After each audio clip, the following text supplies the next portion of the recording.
Bueno, estamos hoy en un sitio diferente, descubierto, un gran ambiente, magnífica temperatura, con don Manuel Zamora. Muy buenas. Muchos diréis quién es, lógicamente, aunque ya lo he explicado al principio, pero os diré. Para mí, cuando yo me inicié más o menos en el mundo del fútbol sala, empecé las publicaciones, empecé a más o menos informar, por decirlo así, entre comillas, él fue el primero que estuvo siempre a mi lado ayudando. Entonces, esto para mí es más que un amigo, lógicamente, Manuel Zamora. Y ahora vamos a recordar un poco. Manuel Zamora era uno de los pilares de aquel Humantequera, ¿vale? Humantequera, una etapa deportiva que vive Manuel. ¿Cuántas temporadas? Pues tuve cinco, 5 temporadas, cinco completas, ¿vale? sí. ¿Cómo llegas a ese Humantequera? Pues mira, te cuento, yo estaba estudiando la carrera y ya empecé también en el periódico de la universidad y siempre había seguido de cerca lo que era la dinámica de equipo, la actualidad, los partidos, iba a verlos y ya llegó un punto que terminé definitivamente la carrera y decidí pues volver al fútbol sala que había abandonado, por así decirlo, un par de años. Tenía amigos en el equipo y fui a las pruebas de lo que era el universitario. Y empecé en el universitario. Estuve allí 6 7 meses y ya Molly me llevó a dinámica de primer equipo y como podía jugar las dos bandas, pues él decía, eres polivalente, Zamora, quiero contar contigo. Y así empecé el primer año, con los que muchos eran amigos míos de antes, o sea, Nacho, Joaquín, a Molly ya lo conocía, o sea, que no iba tampoco a un entorno completamente nuevo. Vale. Y estamos que vamos a entrar en la etapa esa donde lo has dicho claramente. Era importante, y vamos a reseñar mucho, aquel Humantequera que era importante, que era universitario, era Uh -huh. estudiante, porque aquello en otros clubes, sabes que en esas divisiones era algo impensable, pero allí era, la mayoría erais Sí, estudiantes, ¿vale? Que era importantísimo. Y entonces, llegas a jugar eso, llegas a jugar campeonatos también los universitarios, sí. ¿vale? Entonces, la etapa esa, cuando pasas, por ejemplo, las primeras, la iniciación, las 2 primeras temporadas, Sí, ¿cómo se viven o qué jugador, digamos, cuando tú llegas a un vestuario, aunque tienes amigos, también llegas a jugadores que son nuevos? sí, sí, sí. ¿Quién es el que te marca más? A mí, básicamente tres, Tete, Nacho y Bolilla. Eh, a nivel técnico y de calidad se ve como eran, pero después que movían el equipo en todos los sentidos. O sea, Nacho era el gran capitán que nos movía desde dentro de la pista hasta afuera y a cenar o hacer las gestiones que había que hacer. Y después Tete se notaba que había vivido muchísimo. O sea, siendo MVP de la Copa, venía de un montón de equipos. Y es que te fijabas en él y aprendías, más allá de lo que nos enseñaba Molly. Pero sí es verdad que esos tres jugadores, y bueno, y Bolilla yo me acuerdo que cuando llegamos, César, Pepillo y yo siempre decíamos, joder, ¿cómo aprieta? Bolilla siempre decía, aprieta, sube. Era un jugador que te mantenía en la intensidad del equipo. Y después cuando terminábamos había muchísima piña. Después con Flores también me he llevado muy, muy bien y aprendí muchísimo porque él joder, le daba la pelota y no le quemaba nunca. Le podían salir las cosas más o menos y siempre, vamos, al final se terminaba llevando la pelota, reteaba mucho, pero siempre pedía la pelota. Entonces creo que eran jugadores que te iban marcando.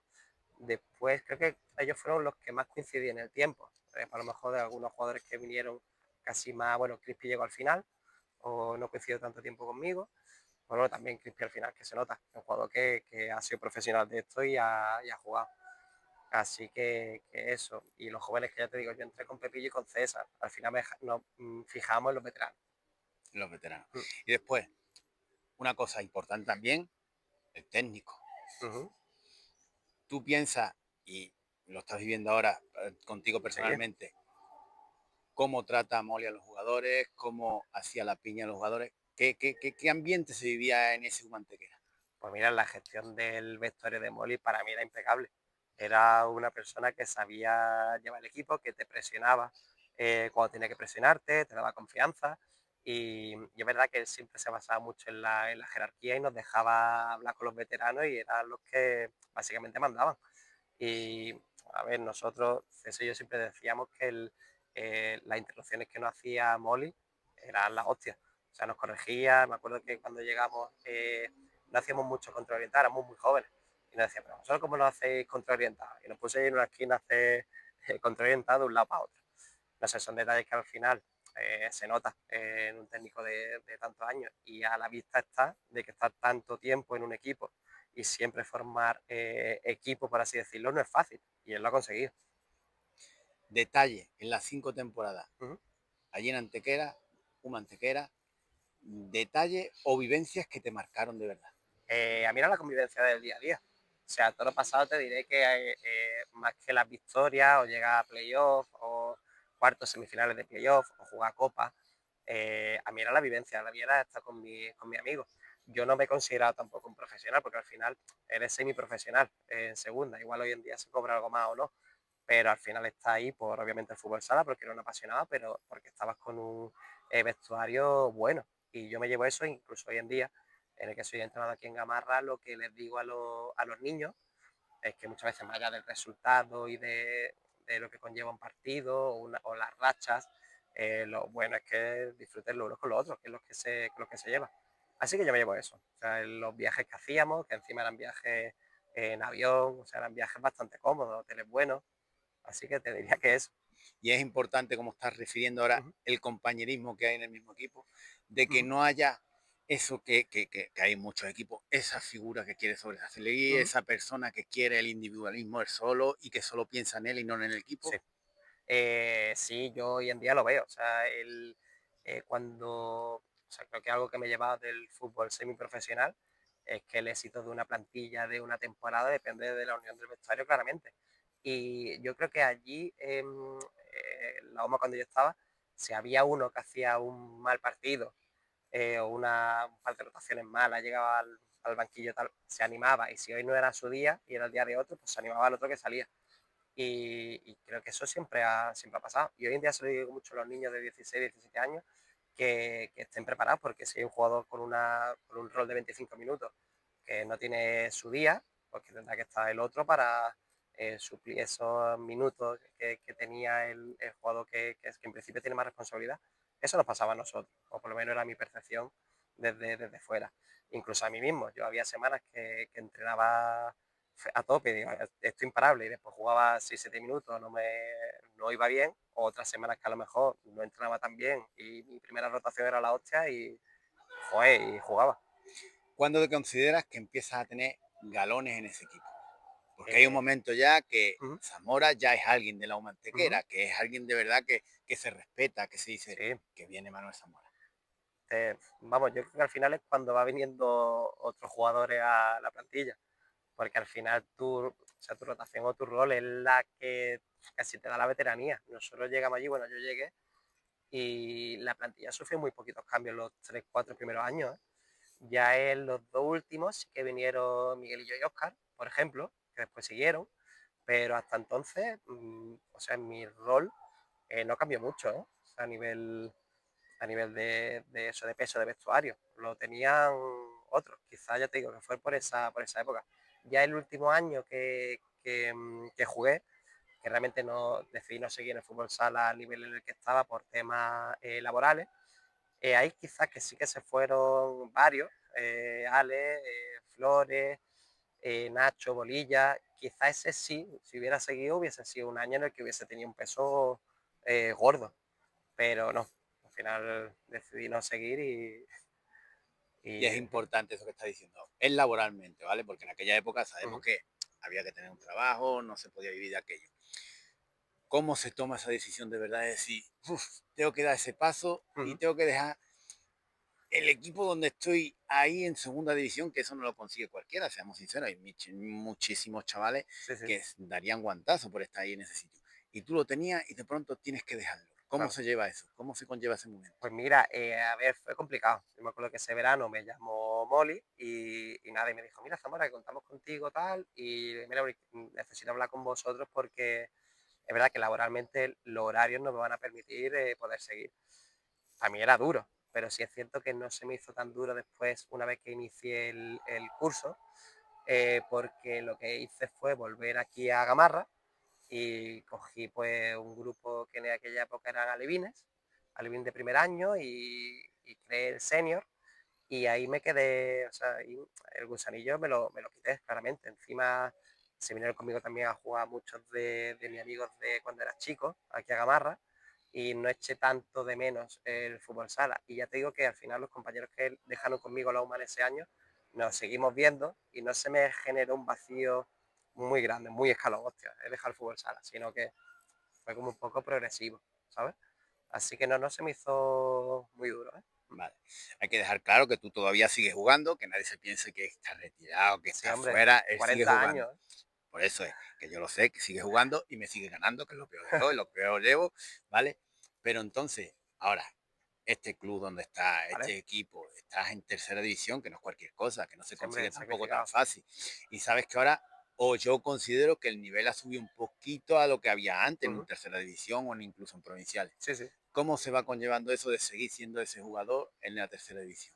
Pues te cuento un poco, porque al final lo que he ido generando desde que, porque yo creo que hace ya, sí, son 10 u 11 años que, o algo más, de lo que ya dejé la UMA, que es Díaz Malacia Redonda, eh, y lo llevo muy bien porque, claro, el sentimiento de pertenencia que yo tenía hacia Gamarra, que siempre fue mi club en el que yo me formé y al final crecí con mi amigo, pues cogí ese alevín de chiquitito de primer año y hoy en día de ese alevín que cogí hay 6 jugadores, por ejemplo, que están en el Malacia Redonda. En el, pues mira, en el segunda vez están Juan Lumario Samu, y Palomeque, que es el capitán, y después Pabli, que es de la primera plantilla, y esos 6 jugadores yo los cogí en Alevín de primer año. Entonces es duro porque al final tienes tu trabajo por la mañana, está aquí todas las tardes de lunes a jueves, pero enriquece tanto que no se hace tan duro, el día a día es espectacular. Y la verdad es que siente orgullo uno de que la cantera de aquí pues siga en adelante, es como un legado para mí. Sí, correcto. Y tu época de jugador, vamos a centrarnos entonces Sí. en aquel UMA porque son los rivales más importantes, los compañeros más importantes. Pero, ¿qué jugador has visto tú que sea diferente? O que hayas coincidido o que a lo mejor hayas ido, diga, es que era completamente distinto, qué Claro, difícil es te defenderlo. lo digo. Tengo marcado un partido en Manacor, que estaban Miguelín, Grelo, José Ruiz, que me lo estoy inventando, pero yo creo que en 5 minutos nos metieron 5 goles. Y, y después nos lo pasamos muy bien allí. Pero jugar fútbol sala no juego mucho. Y es que ellos eran aviones. Y después esos jugadores, yo creo que la mitad terminaron en el Pozo. O sea, ese año, ese equipo fue el que más me sorprendió. Y después, así que me marcasen, fui a jugar a Playas de Castellón. Y el pabellón era precioso, se fue mi primer año, estaba con César y los dos nos miramos en el vestuario, en el turno de vestuario para salir, estaba allí Ferreira, que era otro clásico, que era cierre y estaba jugando el hombre ahí con, yo creo que casi la edad que tengo yo ahora, son 40 años. Así que te diría que me marcó mucho ese primer año, eh, esos jugadores. Es verdad que después, cuando ya pues, te consideras más profesional, no te genera tanto impacto por ver a ídolos, ver a gente que juega muy muy bien, porque ya estás dentro de ese círculo. Pero cuando entras en el círculo, es la hostia. Y otra de los detalles que yo Uh-huh. veo que va cambiando también mucho o se va generando diferente. ¿Hay la misma libertad antes que ahora? ¿Se juega igual antes que se juega ahora? A ver, yo creo que no. Yo creo que hoy en día el fútbol sala es mucho más físico, mucho, mucho más físico. Antes te encontraba bichos de pivos, qué sé, no pivos tan dominantes como los que hay hoy en día. Antes te encontraba un pivo dominante cada 3 equipos, no sé. Pero yo creo que el juego era más, se jugaba más de 4 también. Hoy en día es raro el equipo que te juega de 4, así que creo que sí que ha cambiado claramente. O sea, y sobre todo la achaco a la velocidad y al físico. Mm, El físico es importante hoy día, Total. es importante. Mm, Eso es fundamental. Como yo digo muchas veces, el físico es algo que hay que mantenerse, hay que algo que cuidar. mm.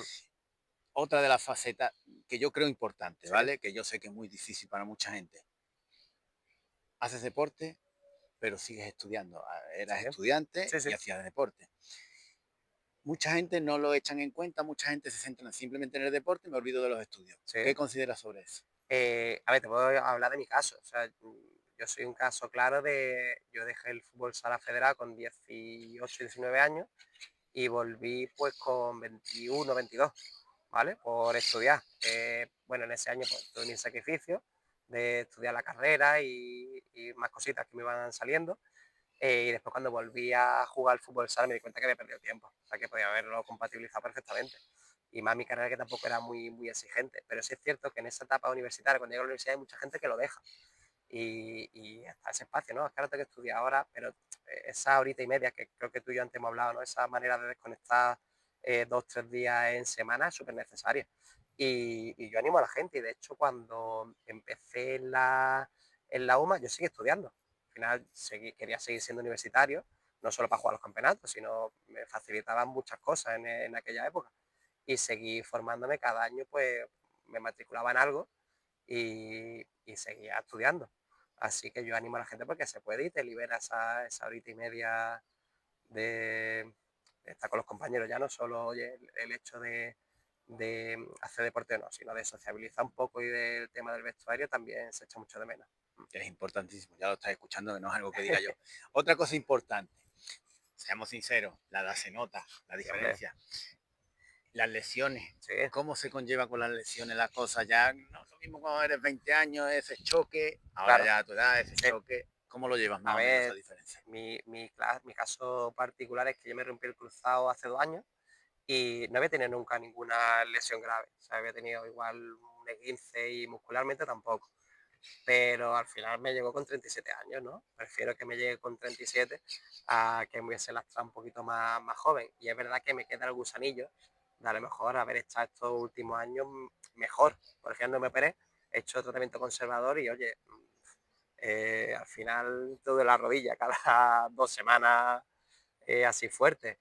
Pero lo llevo bien y creo que es por la propia experiencia. Y sí que te diría que me sirve mucho, porque al final digo, coño, ¿por qué me he roto la rodilla? O yo no intento buscar siempre, no sé, no utilidad porque me la he roto, pero oye, a nivel práctico, ¿qué aspectos positivos puedo sacar de esto?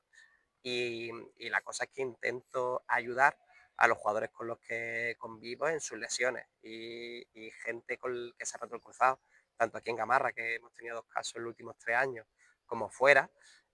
Cuando lo veo, lo que sea, pues le doy mi teléfono, oye, que sé lo que es eso, las sensaciones que puedes tener las primeras semanas, las dudas, me pondré bien, no.